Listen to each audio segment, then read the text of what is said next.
नमस्कार दोस्तों, मैं हेमेंद्र पवार आपका स्वागत करता हूं और आशा करता हूं कि इस लॉकडाउन में आप अपने घरों में हैं और सुरक्षित हैं। दोस्तों, कुछ कहानियां ऐसी होती हैं जो किसी को मोटिवेट करती है, इंस्पायर करती है। ऐसी ही कुछ कहानियों में से एक कहानी है जो मुझे खुद को भी बहुत मोटिवेट करती है और आज वही कहानी मैं आपके लिए लेकर आया हूं।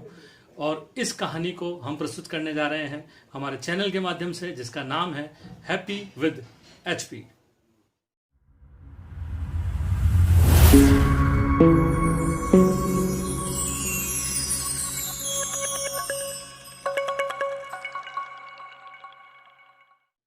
नमस्कार दोस्तों, आज की कहानी का शीर्षक है कमजोरी या ताकत।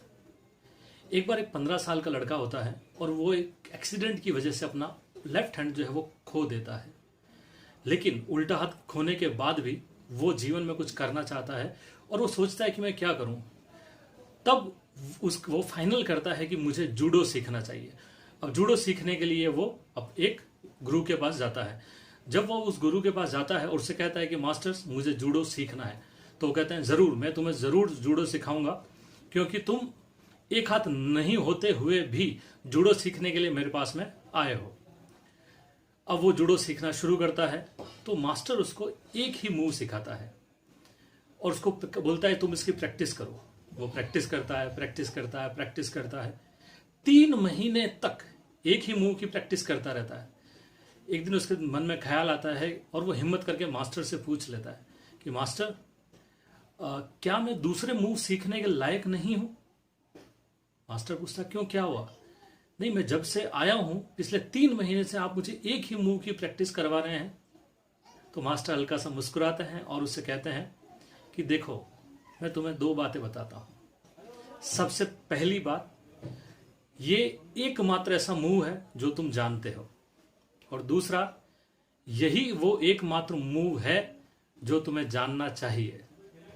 इस आंसर से वो सेटिस्फाइड तो नहीं होता, लेकिन अपने मास्टर के कहने की वजह से वो उस मूव की प्रैक्टिस करता जाता है, करता जाता है, करता जाता है। और कई महीनों तक प्रैक्टिस करने के बाद 1 साल बाद उसे एक टूर्नामेंट में जाने का मौका मिलता है। वो अपने मास्टर्स के साथ उस टूर्नामेंट में जाता है और पहले ही मैच में बढ़िया वो आसानी से जीत जाता है। वो खुद भी बड़ा हैरान होता है कि ये कैसे संभव हुआ। इसी तरीके से दूसरा मैच और तीसरा मैच जीतने के बाद वो सेमीफाइनल में पहुंच जाता है। सेमीफाइनल में उसे अपनी जीत के लिए एक संघर्ष करना पड़ता है, लेकिन फिर भी वो सेमीफाइनल भी जीत जाता है। वो खुद बड़ा हैरान, उसको खुद को यकीन नहीं होता कि मैं सेमीफाइनल जीत गया। और फिर वो फाइनल में पहुंच जाता है।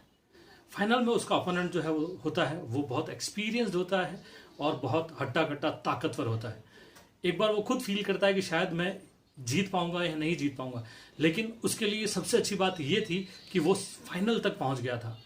फिर मुकाबला होता है और वो उसका ओपोनेंट जो है उसको बहुत बुरी तरह से उसको जूडो के अंदर परास्त करने वाला होता है। और एक समय ऐसा आता है जब रेफरी कहता है कि टाइम आउट, मुझे लगता है कि तुम आगे नहीं लड़ पाओगे। लेकिन इसी समय मास्टर बीच में आते हैं और वो कहते हैं कि नहीं, ये लड़ेगा।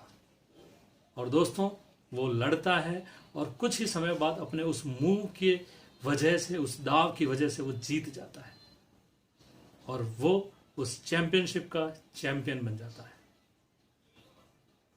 वो यकीन नहीं कर पाता कि ये हो चुका है, लेकिन वो चैंपियन बन जाता है। अपनी ट्रॉफी लेकर उस मास्टर और दोनों जब जा रहे होते हैं रास्ते में, तो हर एक मूव को वो लड़का अपने दिमाग में सोचता है कि उसने ये मूव किया था, उसने ये दाव लगाया था, उसने ये दाव लगाया था। लेकिन एक शंका उसके मन में थी कि मैं एक ही मूव से कैसे जीत गया। तो उसने अपने मास्टर से पूछा कि मास्टर, मुझे खुद पर भरोसा नहीं है, मुझे यकीन नहीं हो रहा है कि मैं चैंपियनशिप जीत चुका हूं। ऐसे क्या रीजन था जिस वजह से मैं जीत गया? तो मास्टर फिर से मुस्कुराए और उसको बोला कि तुम्हारे जीतने के 2 कारण थे, 2 रीजन थे। पहला रीजन कि तुमने जो मूव सीखा है और तुमने उसके अंदर लगभग मास्टरी कर ली है, वो मूव जूडो का सबसे मुश्किल दाव है, सबसे मुश्किल मूव है।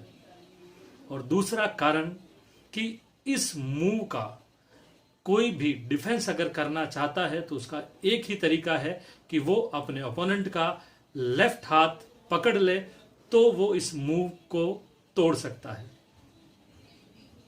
और उसका तो लेफ्ट हैंड ही नहीं था, इसलिए वो जीत गया। तो दोस्तों, इस कहानी से हमें दो चीजें सीखने को मिलती हैं। पहली, कि कोई भी कमजोरी हमारे लिए कब हमारी स्ट्रेंथ बन जाए ये हम नहीं जानते, इसलिए हमेशा भगवान पर भरोसा रखना चाहिए कि हम अगर हमारे अंदर कोई भी कमजोरी है तो वो एक दिन हमारी ताकत जरूर बन जाएगी।